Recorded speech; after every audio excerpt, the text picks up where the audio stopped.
Compare the power used in the 2 ohm resistor in each of the following circuit.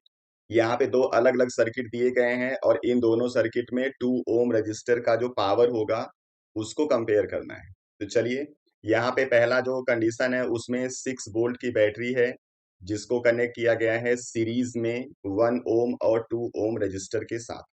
अब यहाँ पे क्या हुआ, 2 ओम के लिए आपको पावर बताना है, तो पावर को आप वोल्टेज से भी निकालते हो, करंट से भी निकालते हो। तो यहाँ पे क्या हुआ कि अब सीरीज कॉम्बिनेशन में वोल्टेज डिवाइड होता है, तो यहाँ पे 6 वोल्ट की बैटरी इन दोनों को तो नहीं मिलने वाला है, इनका अलग अलग वोल्टेज चाहिए। और अगर वोल्टेज नहीं यूज करते हो तो फिर इनका करंट चाहिए।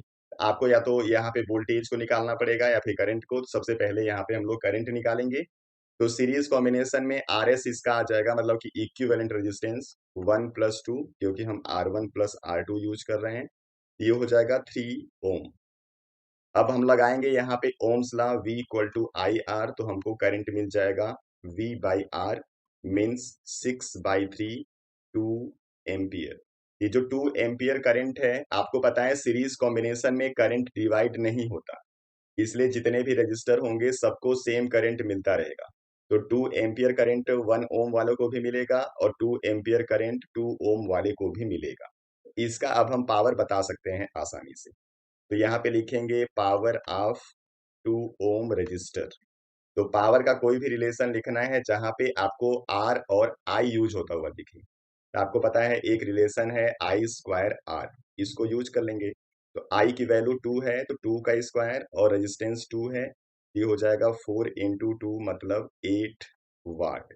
यहाँ पे 2 ओम का जो पावर है वो 8 वाट है, पहली कंडीशन। अब हम लोग चलते हैं दूसरी कंडीशन में। अब सेकेंड कंडीशन में क्या है, 4 वोल्ट की बैटरी है जिसको कनेक्ट किया गया है पैरेलल 12 ओम और 2 ओम रजिस्टर के साथ। अब यहाँ पे पैरेलल कॉम्बिनेशन में आपको पता है कि वोल्टेज दोनों के लिए सेम रहता है, यानी वोल्टेज पैरेलल कॉम्बिनेशन में डिवाइड नहीं होता। तो इसको भी 4 वोल्ट मिलेगा, इसको भी 4 वोल्ट मिलेगा। तो यहाँ पे वोल्टेज और हम रेजिस्टेंस से पावर निकाल सकते हैं, इसलिए यहाँ पे करंट निकालने की जरूरत आपको नहीं है। तो यहाँ सीधे फॉर्मूला यूज कर लेते हैं, P इक्वल टू V²/R होता है। ठीक है, तो यहाँ पे वोल्टेज है 4, तो 4 का स्क्वायर कर दिया। रेजिस्टेंस हम लोगों को 2 ओम वाला ही यूज करना है, तो 16/2 करेंगे तो ये भी आ जाएगा 8 वाट। यानी कि पहले वाले कंडीशन में 2 ओम का पावर 8 वाट है, दूसरी वाली कंडीशन में भी 2 ओम का पावर 8 वाट है। इसलिए जब आप कंपेयर करोगे तो 8 वाट रेशियो 8 वाट करोगे, यहाँ पे इनका जो पावर होगा दोनों कंडीशन में 1:1 रेशियो में मिल जाएगा और यही इसका हो जाएगा आंसर। तो चलिए, इस तरीके से जैसे प्रॉब्लम को सॉल्व करते हैं। नेक्स्ट वीडियो में फिर आते हैं दूसरी प्रॉब्लम के साथ। तब तक पढ़ते रहिए, अपना ख्याल रखिए। Thank you.